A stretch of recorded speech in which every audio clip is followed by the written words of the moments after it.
Вітаю! Сьогодні телеканал Трофей вперше на турнірі стрільби з малокаліберної гвинтівки. Отже, поки наші учасники готуються, ми будемо вболівати і чекати гарних результатів.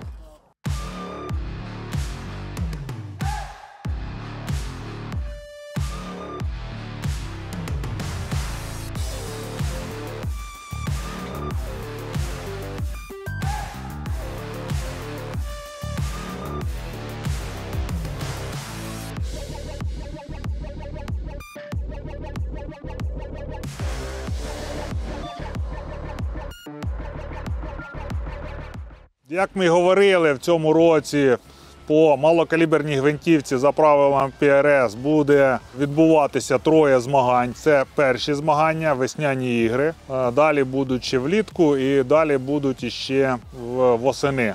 Правила, я сподіваюся, ви там читали, дивилися, можливо, там можуть бути якісь запитання, але саме головне правило, основні 4 правила поводження із зброєю, ми їх використовуємо. Долучаємо сюди правило 90 градусів. 90 градусів так, 90 градусів так, щоб ми ствол з вами не піднімали. Слідкуйте обов'язково і слухайте те, що буде говорити суддя на його команди. Є доволі тяжкі вправи, є вправи, які можуть здаватися для вас легкими, але всі вправи своєю логікою, своїми можливостями, які дозволяють вам показати результат і дозволяють зберігати змагальний режим. Ну і неконтрольовані постріли – це дуже важлива штука. Якщо будуть неконтрольовані постріли, то це буде дискваліфікація. Зрозуміли? І ще запитання. Ну я тоді вам всім дякую, що ви приїхали. І вам бажаю хороших, влучних пострілів. А саме головне, щоб ви зараз кожен розібралися в собі з собою. Тому що ви зараз змагаєтесь не з кимось, а самі з собою. Вдалого вам дня і хороших пострілів!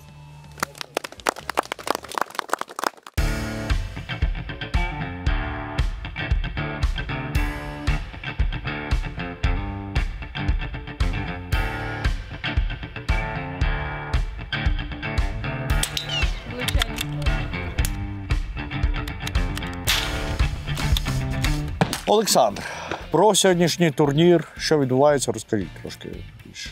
Ну, у нас весняні ігри, турнір називається. Це перший турнір по ПРС, малокаліберна гвинтівка. Ми планували ще з минулого року зробити в цьому році 3 змагань. Це перші змагання по малокаліберній гвинтівці за правилами ПРС. От зараз якраз люди стріляють 5 вправ, які були прописані в матчбуку. Що таке взагалі ПРС термінологія? Precision Rifle Series – це точна стрільба на великій відстані. Це американці придумали, притом придумали вже давно. От, його використовують, дуже популярна в американців як не вид спорту, а дуже популярна як самі змагання, сама по собі практика. Дуже багато спонсорів різних приходять на ці змагання, і в американців має дуже велику популярність. І не тільки в американців, зараз Європа пішла по цьому принципу, теж проводяться змагання. І скандинави проводять змагання. В Скандинавії дуже цікаві змагання відбуваються. Ну, там нормальні рельєфи дозволяють класні змагання. Давайте про сьогоднішній турнір ще раз. Як відбувається, які вправи виконують учасники? У нас 5 вправ з різною логікою, там, з різною кількістю набоїв, і різні розмірів гонгів, і різні, виходить, у нас дистанції для стрільби. Там перша вправа, якщо ви побачите її, то стріляють у нас із м'яча. Сама складно. Це вправа для того, щоб людина вміла стабілізувати своє тіло і не поспішала. Тому що тут, як тільки ви не стабілізувалися і починаєте поспішати, у вас отак усе скакає і ви нікуди не влучите. Ну і це вестибулярний апарат, напевне, також? Бажання, наші бажання. Вестибулярка, вона скрізь працює. Вестибулярка – це ж очі закрили, чи впали ми, чи не впали, чи можемо стояти на місці, чи не можемо. Треба навчитися стабілізувати, навчитися утримувати зброю, навчитися не тиснути на зброю. Чим більше ви тиснете в тій вправі на зброю, тим більше передається вібрація від вашого тіла на зброю, і вона ж передається на м'яч, і ви тоді нікуди не влучите, ви навіть ціль не знайдете. Друга вправа у нас різні положення на різній висоті, стоїть як планка. З лівої сторони два положення нижніх, і з правої сторони два положення верхніх. От точно так же це різна висота для кожного учасника. Це буде різна висота для стрільби. Для когось це буде з коліна перше положення, друге положення, потім там третє положення, четверте положення.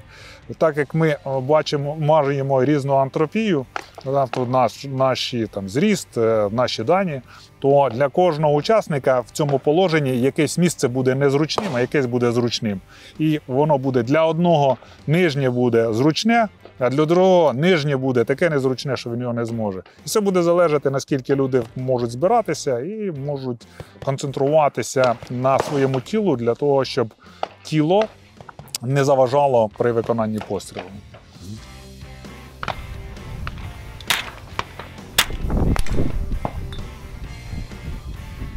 Третя вправа у нас там терорист-заручник.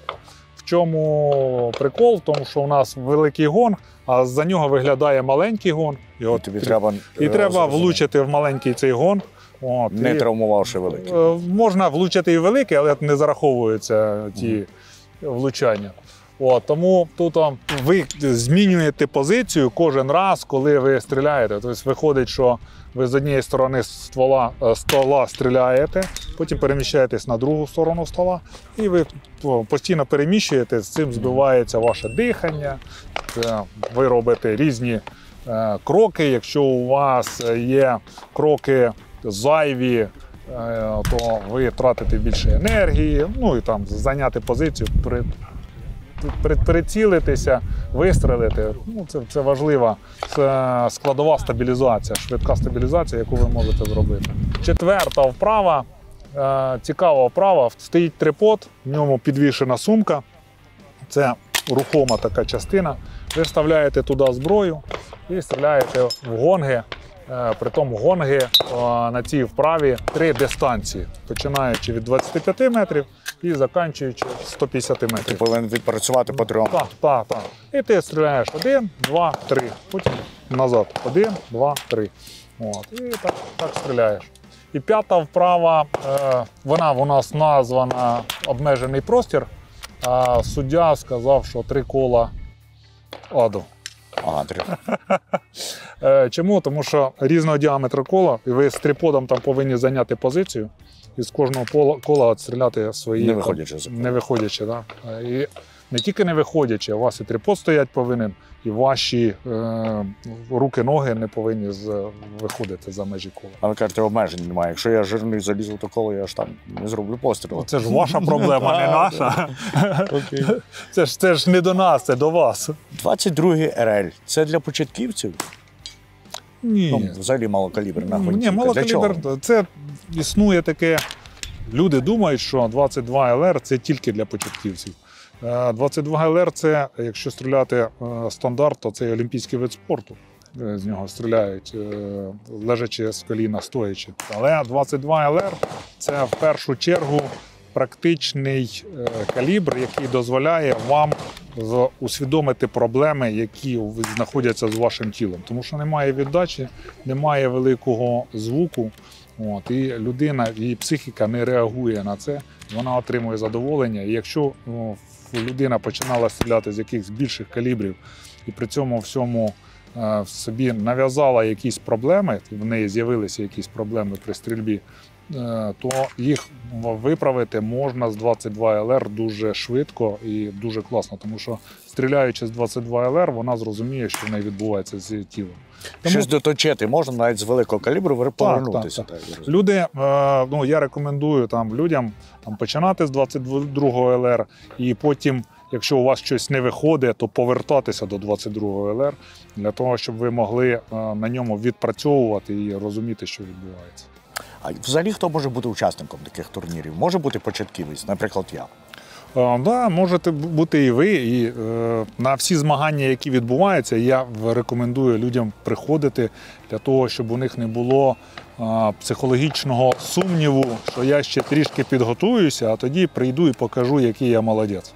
От. Сама велика проблема в цих людей в тому, що вони не можуть підготуватися, вони будуть завжди знаходитися в стадії підготовки. Тому коли там початківці говорять про те, що та ні, треба трішки потренуватися, тоді, можливо, я покажу результат, то це психологічна залежність від того, що людині більше подобається сам процес тренування, а вона не хоче визнавати, на якому рівні вона знаходиться.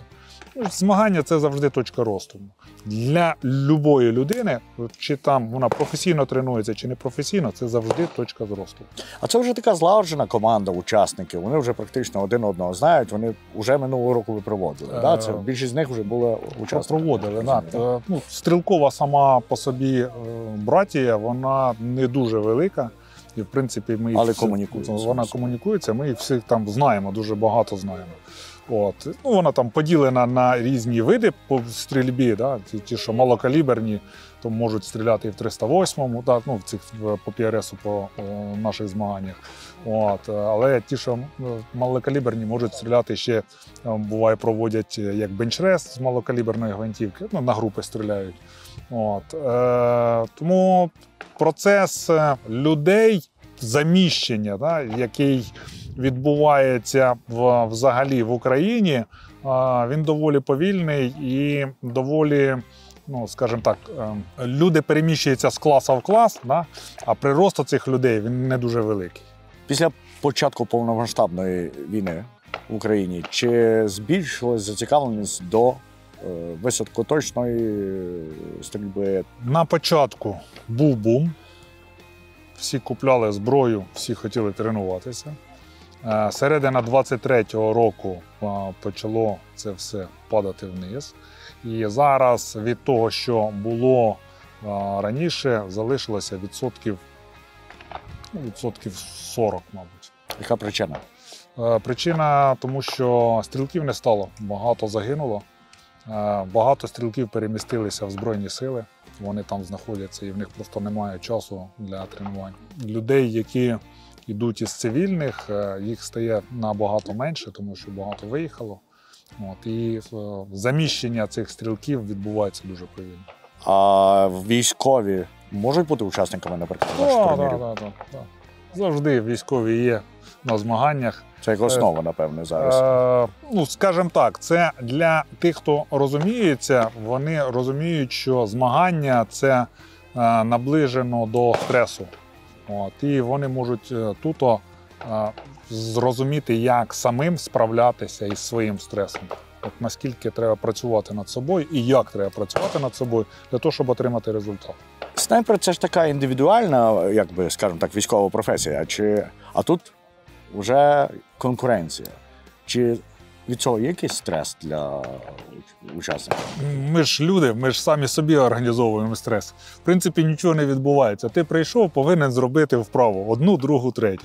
Все залежить від того, який в тебе був досвід раніше і як ти на цей досвід реагував. І в залежності від цього виходить, що ти сам себе накрутив, сам свої гормони підняв, адреналін підняв вверх, чи все ж таки ти нормально попрацював над своєю психікою, у тебе є там знання і розуміння виконання вправи, ти вмієш робити ці положення для стрільби, і ти їх просто виконуєш, і все. І тоді виходить результат. Як тільки включилася емоційна складова, то результату не буде. Ну, це про емоції, не про результат. Тобто зробити точний постріл – це ще не все. Точний постріл відбудеться у вас тільки тоді, коли у вас буде стан м'язів знаходитися в тренувальному процесі. Якщо ви його зараз пробуєте зробити постріл, а у вас пульс 160-170 і ви його не відчуваєте, то у вас вже змінився склад крові, у вас змінилися відчуття м'язів, і ви нічого не відчуваєте і робите все по-іншому. А якщо у вас змінився стан м'язів, значить у вас змінився відкат зброї і змінився кут викиду кулі із канала ствола. Я розумію, що це насправді не просто стрільба, а це ж підготовка, і до цього треба готуватися. Не вперше вони виконують вправу. Чи це сюрприз для них? Вони не знали, які тут будуть. Ні, вони знали. Ми за місяць, мабуть, можливо, трішки менше, дали матчбук. Ці всі вправи були прописані. Але, як завжди, читаючи вправу, кожна людина її сама собі малює в голові. Якщо вона починає цю вправу малювати так, як вона думає, і потім її виконувати, то це призводить до того, що у людини немає результату. Вправу можна читати, можна виконувати певні моменти вправи, да? Зрозуміти. Але як вона отут буде побудована на місцевості, вона завжди відрізняється з тим, що людина сама собі побудувала. Якщо вона це все заучила у себе на місці, вона приходить сюди і говорить: блін, а я ж не так думав, що воно буде. І все, і в неї провал, тому що вона натренована на одне, а виходить, відбувається зовсім інше. Де цьому можна навчитися? Я розумію, що відбувається зараз. Де ці люди навчилися так стріляти? Де можна навчитися? Чи є у нас якісь школи там, стрільби? У нас спортивно-стрілецький клуб «Альфа-Браво» проводить такі заняття. У нас відбуваються вони постійно, і індивідуально, і групові. Ми проводимо їх на різних стрільбищах в Україні. Не зациклюємося на одному якомусь стрільбищі, щоб це все було. Різні інструктора, різна подача інформації. І ці люди займаються у нас і займаються індивідуально, там, по бажанню. Є різні ще стрільбища, як стрільбища, вони просто... ти можеш приїхати туди потренуватися, як в тир, і можна приїхати туди там з. Але вправи саме, в принципі, для цього є школи. Школа, так. Наша школа цим займається, і ми це все діло проводимо. Я дякую. Якщо ще не такий старий і підходжу вам, то я пішов за гвинтівкою. Так, давайте. Будемо раді бачити.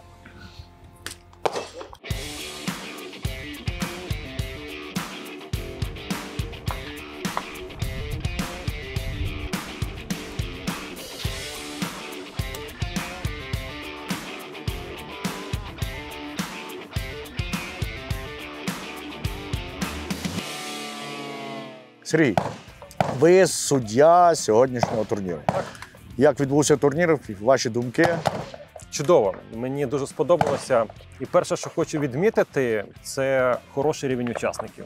Наприклад, у мене третя вправа, терорист-заручник і стрільці, я б сказав, показали феноменальні результати. Є стрільці, які 12 із 12 закривали, є що з одним промахом, з 2 промахами. Дуже хороший результат. Пройшло просто ідеально, я розумію, що і швидше закінчилося. Швидко, ідеально. Жодного питання по техніці безпеки у мене не було. На вправі все чітко виконують. Це дуже радує. Окрім того, що ви суддя сьогоднішнього турніру, чим ви ще займаєтесь? Я також ще інструктор клубу «Альфа-Браво», займаюся теоретичною підготовкою. У нас є зараз теоретичні курси по балістиці, внутрішня балістика, зовнішня балістика, балістичні калькулятори. Ми це все проводимо в форматі онлайн, в Zoom. Тобто кожен бажаючий з України і навіть з-за кордону може приєднатися до нас і отримати фундаментальні теоретичні знання. А як це відбувається? Онлайн це можливо? Абсолютно можливо. Зараз технології цього дозволяють робити. Реєструєтеся, під'єднуєтеся за посиланням до курсу. Звичайно, там вживу я викладаю все, ми всі питання розглядаємо. І це, я б сказав, один із перших кроків, які необхідні сучасному стрільцю для того, щоб опанувати цю цікаву дисципліну. А самі стріляєте? Так, звичайно. Захоплююся і почав стріляти ПРС, брав участь у попередньо на змагання, був лютневий двіж, показав хороший результат, перше місце зайняв. А чому стрільба? Чому взагалі вибрали цей напрямок? Як це сталося? Це дуже цікаве питання. Це якась внутрішня потреба, напевно, щось так. Дуже подобається, дуже захоплює. І давно цим займаєтесь? Вже почав з гладкоствольної зброї, а потім перейшов на нарізну зброю. І вже з нарізною стріляю більше 6 років. Як думаєте, сьогоднішній рівень, знову ж таки, учасників після минулого турніру, він виріс? Тому і так. Це суттєво видно. Так. Те, що я побачив на своїй, я можу казати про свою вправу, мені дуже сподобалося.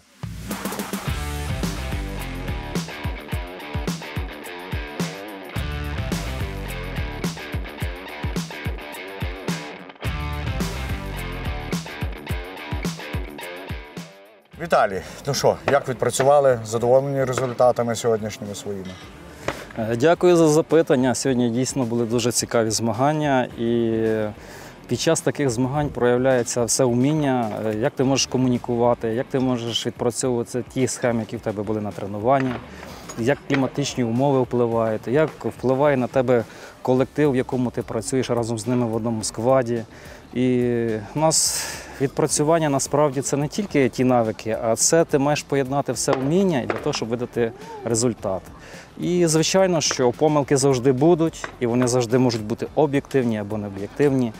Є основних 3 складових – це фізична форма, це технічне оснащення і психологічна підготовка.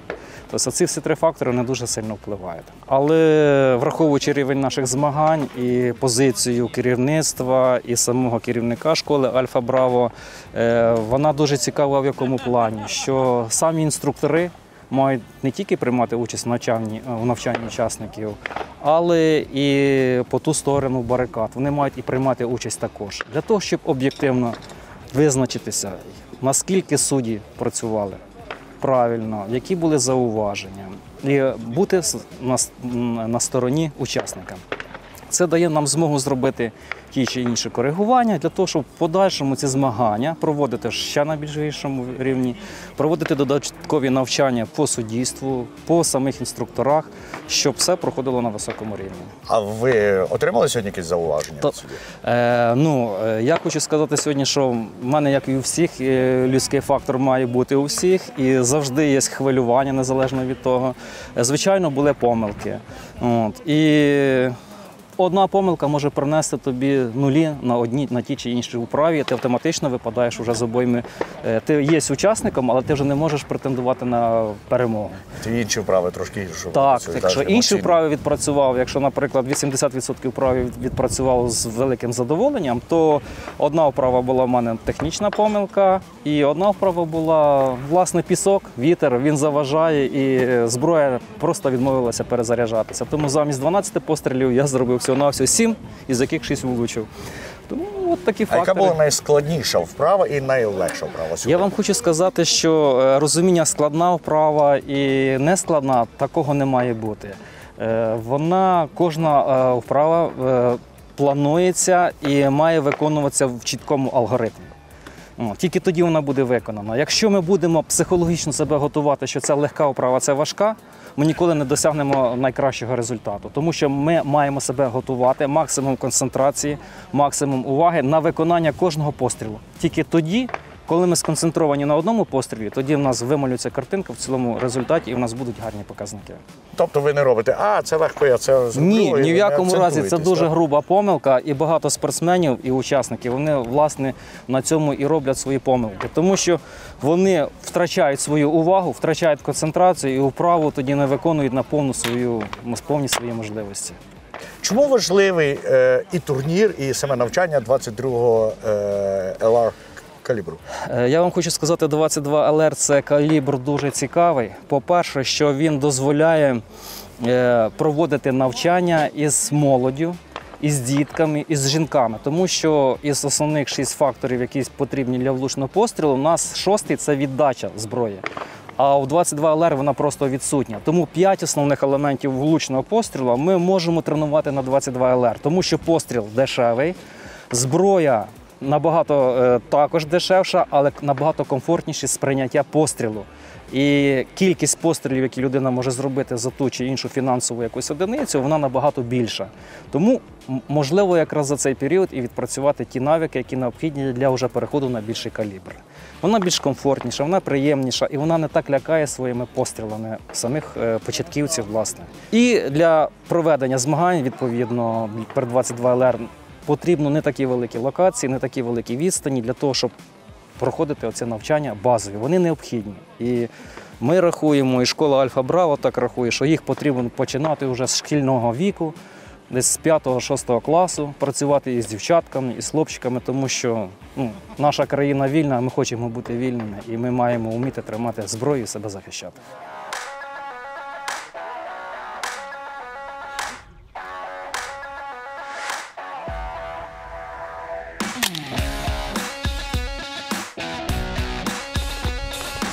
Віталій, знову Віталій. Мені здається, що це одна з умов участі у турнірі, і не Віталій, чи ні? Ну, я думаю, що так. Насправді, Віталій, нас тут, як мінімум, на цих змаганнях троє. Як відбулися змагання? Як ти думаєш про свої результати? Чи задоволений ти? Які вправи були складніші, легші? Ну, насправді я вже знаю свій результат. Да. Найближчим часом ми його побачимо. Це я показав, вже не буду скривати, да, це в мене 3-е місце в класі по болтових гвинтівках.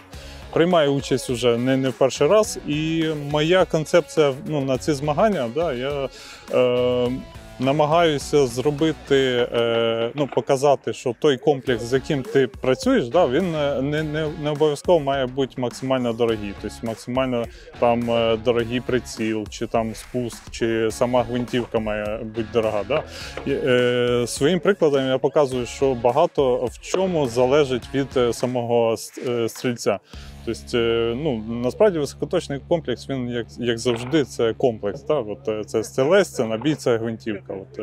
І багато саме, як показали ці вправи, ви бачили, там 200 метрів, да, ми стріляли. Деякі люди вважають, що 200 метрів для 22 ЛР це взагалі за межею. За межею, я також так вважав. Але насправді при певній підготовці це абсолютно реально і далі стріляти. Условно, до 300 метрів, в принципі, можна прогнозовано влучати. Тобто, і це якраз та концепція, яку я своїм прикладом хочу показати, що гвинтівка в калібрі 22 ЛР, вона може прогнозовано стріляти до 300 метрів. Ти можеш не тільки в статичному положенні, тобто це там лежачи, наприклад, а в таких динамічних вправах, коли в тебе високий пульс, коли часте дихання. Коли ти бачиш, що в тебе прицільна сітка бігає вверх-вниз шалено. І в цей момент тобі потрібно зробити якісний спуск, щоб показати результат. Я думаю, цей результат вже не перший раз певним чином показує. І цей аспект довожу. І хочу людям також сказати, що не потрібно боятися стріляти далі з 22 ЛР. Ви відкриєте для себе абсолютно новий світ. І легше вам буде на якихось більших калібрах, коли для вас багато аспектів стане зрозуміло. Скажи, як для початківців ти рекомендуєш все-таки 22-й калібр? Це, по-перше, бюджетно і сама зброя дешевше, ніж, так? Так. І як починати працювати? Я сьогодні запалився цим, і від чого мені почати? Купити зброю і прийти. Навіть не завжди вам потрібна зброя для початку. Тобто ви можете для того, щоб зрозуміти, що вам потрібно, що вам буде підходити. Можливо, 22 ЛР для вас не буде, вона хороша для початку, для навчання. Потім ви скажете, це не моє, я хочу наприклад, щось більше. І ви, я думаю, ви з часом це зробите. Але для початківця основне це дізнатися, основні принципи високоточного пострілу. Саме цим ми займаємося на школі початківців. Тобто люди приходять з різною зброєю. Це може бути від гвинтівки за 300 тисяч, до гвинтівки, які коштують 17 тисяч гривень. Але питання в тому, що навчити людям подати ту інформацію, ті базові навики. І ви ж знаєте, що звичка формується за 21 день. Тобто одного заняття ви просто той об'єм інформації не зможете запам'ятати і зрозуміти до кінця. Це потрібно як мінімум 3 заняття провести, методично одне й те ж саме зробити. І потім у вас з'явиться, і потім це кожен раз повторювати. І таким чином напрацьовують для початку це розуміння внутрішнє і як працює взагалі наше тіло під час пострілу. Тобто це вам дасть школа початківців.